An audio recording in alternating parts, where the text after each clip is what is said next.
Ready for a wild one? Today, we're diving into Australia's very first political scandal. Oh, this one is juicy. It really is. Picture this.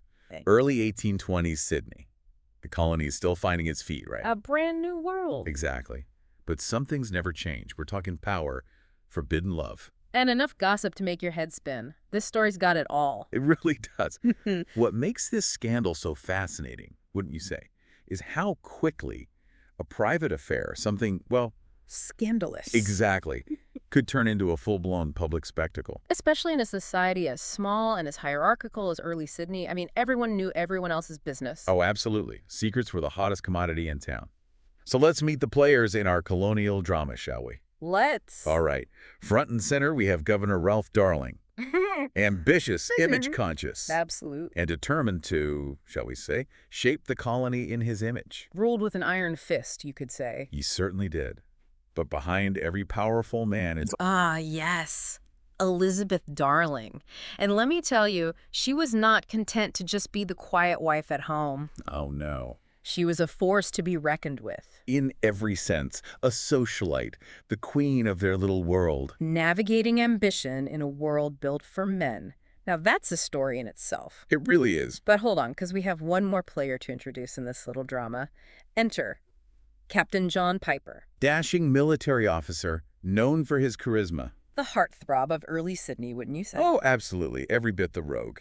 Okay, so we've got ambition, social climbers, and a whole lot of charm crammed into this tiny colony. What could possibly go wrong? That is the question, isn't it? Because Sydney might have had grand dinners and fancy balls, but underneath it all, Whispers. always whispers. And in this case, the truth was juicier than anyone could have imagined. See, Governor Darling, he was busy governing, right? All work and no play. Exactly.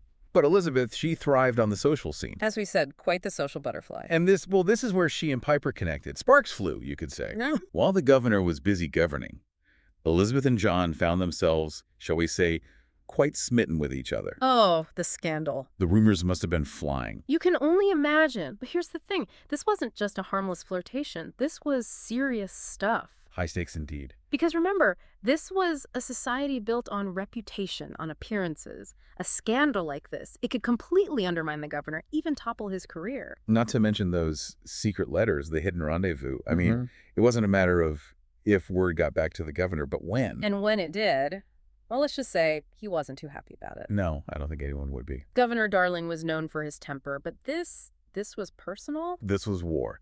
So the governor finds out about all of this, about the affair. I can't even imagine what went through his head. He couldn't exactly just tweet about it, could he? Not quite. We're talking the 1800s here. Things were done a little differently back then. Let's just say his response was swift, wouldn't you say? Oh, absolutely. This was a man of action, wasn't he? Not one to let things slide. Not at all.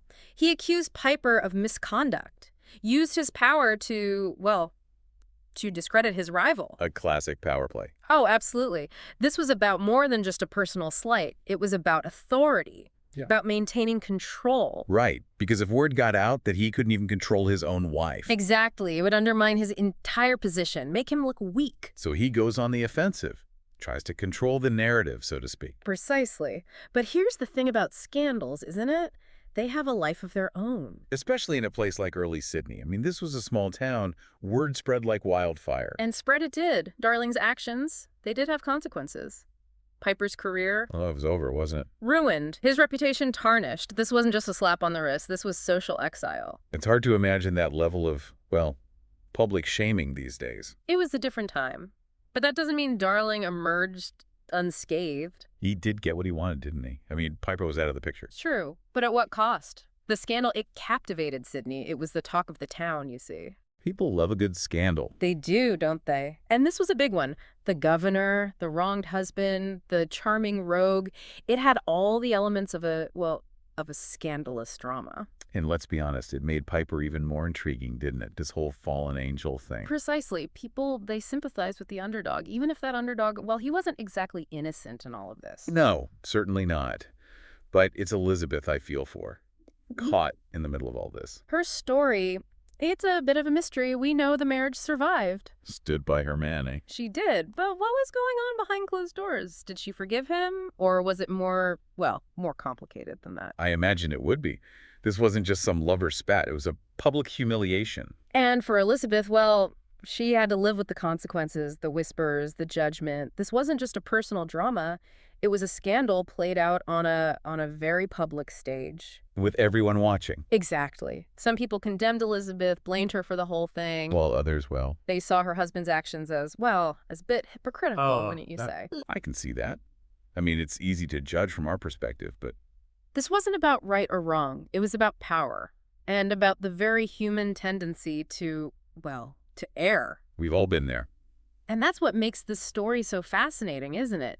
It reminds us that some things, well, they never really change. It's human nature, right? We can't resist a peek behind the curtain, especially when it's someone powerful. Why do these stories, even from centuries ago, still get to us, wouldn't you say?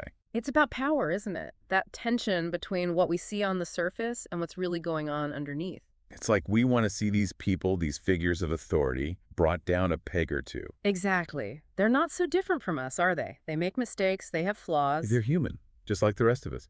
But this whole thing, it wasn't just about a love triangle, was it? It tells us something about Sydney back then, about the society they were building. Oh, absolutely. Here you have Governor Darling trying to project this image of control, of order, and then this scandal erupts. Shatters the illusion. Precisely. It shows you that even in those early days, things were never that simple, were they? It's like a microcosm of the whole colony, isn't it? Trying to find its feet, establish its own identity. And struggling with the same issues we grapple with today. Power, morality, hypocrisy. Saw change, right? But we can't forget about the people caught in the middle of all this. Piper, his life was ruined. Don't you think there's a certain tragedy to his story? This dashing figure brought low by scandal, it's almost Shakespearean. It does have a certain dramatic flair, doesn't it? And the governor, his reputation, And tarnished. Forever linked to this scandal. and Elizabeth. I can't imagine what she went through. The whispers, the judgment. She had to rebuild her life in the shadow of this very public affair. It makes you wonder what was going through her mind, doesn't it? It really does. But maybe that's what makes this story so enduring. It's about real people with real emotions, making choices that have real consequences. Choices that continue to resonate even today. Well, there you have it, folks. The story of Australia's first political scandal. A story of love, betrayal, and ambition. All the ingredients of a truly captivating tale. Thanks for joining us for this deep dive. We'll see you next time for another peek into the past. Until then.